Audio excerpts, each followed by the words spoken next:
So hi guys, welcome and welcome back to the channel. I know मैं बहुत time के बाद long videos बना रही हूँ, क्योंकि लॉन्ग वीडियोस बनाने में यार टाइम लगता है और प्लस आपके पास कुछ कंटेंट भी होना चाहिए। और हमारे घर में एज यू नो कि छोटा बेबी हुआ है, तो हम सब उसी में बिज़ी होते हैं।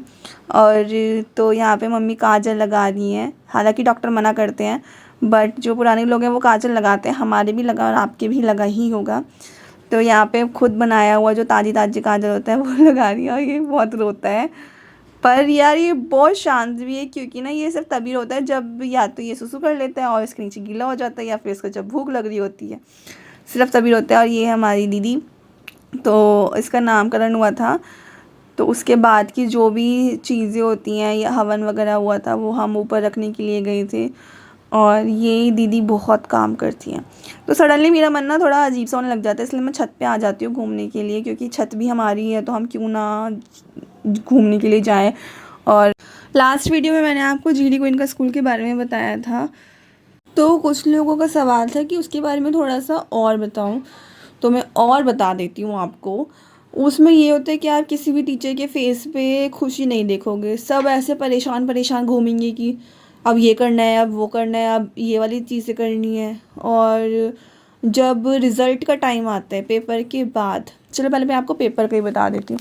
आपने क्वेश्चन पेपर बनाया, ठीक है, फिर उसकी प्रूफ रीडिंग होती है। पहले ये बोला जाता है कि आप क्वेश्चन पेपर किसी को भी दिखाओगे नहीं, और जो टीचर आपकी हेल्प करेगा वो भी आपको क्वेश्चन पेपर पुराने वाला सेंड नहीं कर सकते, शेयर नहीं कर सकते। ऐसा क्यों है, इतना घटिया रीज़न मुझे खुद नहीं पता, ठीक है।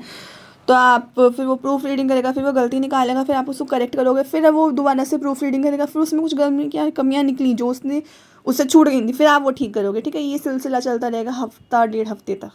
फिर पेपर होगा, पेपर होने के बाद 0.25 नंबर कटते हैं, 0.5 कटते हैं। मतलब बाकी स्कूल जिसमें मैंने पहले किया था, बाकी स्कूल में ऐसा होता है ना कि अगर टीचर को लग रहा है कि भाई ये गलत है तो वो आधा नंबर काट लेते हैं, एक नंबर नहीं। आपको पूरा फॉर्मेट दिया जाता है कि अगर बच्चे ने स्पेलिंग एरर है और स्पेलिंग में भी अगर 2 गलतियाँ हैं तो 0.25 कटेगा, या और अगर 3-4 गलतियाँ हैं तो 0.5 कटेगा, ठीक है। तो आपको ये चीज़ें भी बहुत ध्यान से करनी पड़ती हैं। और उसके बाद आपने ये चेकिंग करी, फिर आपका जो पेपर है वो रीचेक होता है। और पुराने स्कूल में क्या होता था कि जो टीचर्स होते हैं वो ये चेक करते थे कहीं किसी टीचर ने नंबर ज़्यादा तो नहीं दे दिया, या फिर कोई नंबर देना छूट तो नहीं गया। बट यहाँ पे ऐसा नहीं होता।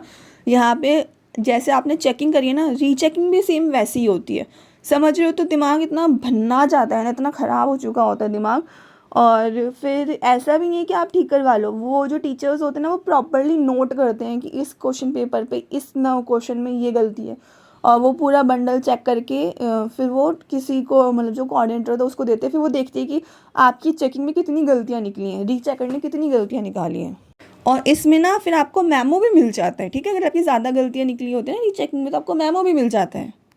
और जो दोनों टीचर्स चेक कर रही है ना, लाइक अगर मैं ए सेक्शन को पढ़ा रही हूँ और आप बी सेक्शन को पढ़ा रही हो, तो दोनों की चेकिंग भी सेम होनी चाहिए। ऐसा कैसे हो सकता है? हो सकता है मैंने किसी और तरीके से पढ़ाया हो, मुझे ऐसा लग रहा है कि मैंने ये वाला कॉन्सेप्ट अच्छे तरीके से समझाया है, पर बच्चे ने गलती करी है। मेरा इतना समझाने के बाद तो मैं ज़्यादा नंबर कट कर सकती हूँ ना, और किसी ने नहीं किया तो वो कम नंबर कट कर सकता है, बट ऐसा नहीं होता। सेम क्वेश्चन सेम, तो चेकिंग में भी बहुत दिमाग ख़राब होता है। प्लस फिर जब फाइनल एग्ज़ाम बनता है या कुछ भी होता है ना, तो उसमें आपके रिमार्क्स लिखे जाते हैं। छोटी क्लास के जो रिमार्क्स होते हैं, even second first second third, इन क्लासेस के रिमार्क्स पता है कैसे लिखे जाते हैं? जैसे कि कोई बच्चे का 12th क्लास का जो बोर्ड एग्जाम होता है उसमें आप उनके रिमार्क्स दे रहे हो, इसने इस जगह पार्टिसिपेट किया, इसने ये जगह किया, इसने ये अचीव किया, इसने वो किया। सेकेंड थर्ड क्लास का बच्चा क्या ही अचीव कर लेता है? इससे बढ़िया तो ये है, हमारे टाइम में तो होता था keep it up, well done, excellent, ये चीज़ें होती हैं। पर और आपको पता है रिमार्क्स भी ना फिर कोऑर्डिनेटर चेक करती है, फिर वो बोलती है नहीं ये बच्चा तो ऐसा नहीं है, नहीं वो, फिर आपको रिमार्क्स फिर चेंज करने पड़ते हैं। फिर कोई बात हो जाती है, आपको फिर रिमार्क्स चेंज करने होते हैं, फिर उसमें आपको ये भी ध्यान, अच्छा इस बच्चे को कौन सा सर्टिफिकेट मिला था, ये सब भी आपको लिखने। मतलब यार मैं क्या ही बताऊँ, आपका पूरा साल ऐसे निकलता है ना, ऐसे निकलता है, परेशान हो के। और आपका डेली सुबह उठ के ये मन करेगा यार आज फिर उसी स्कूल में जाना है, बिल्कुल मन नहीं करता स्कूल आने का।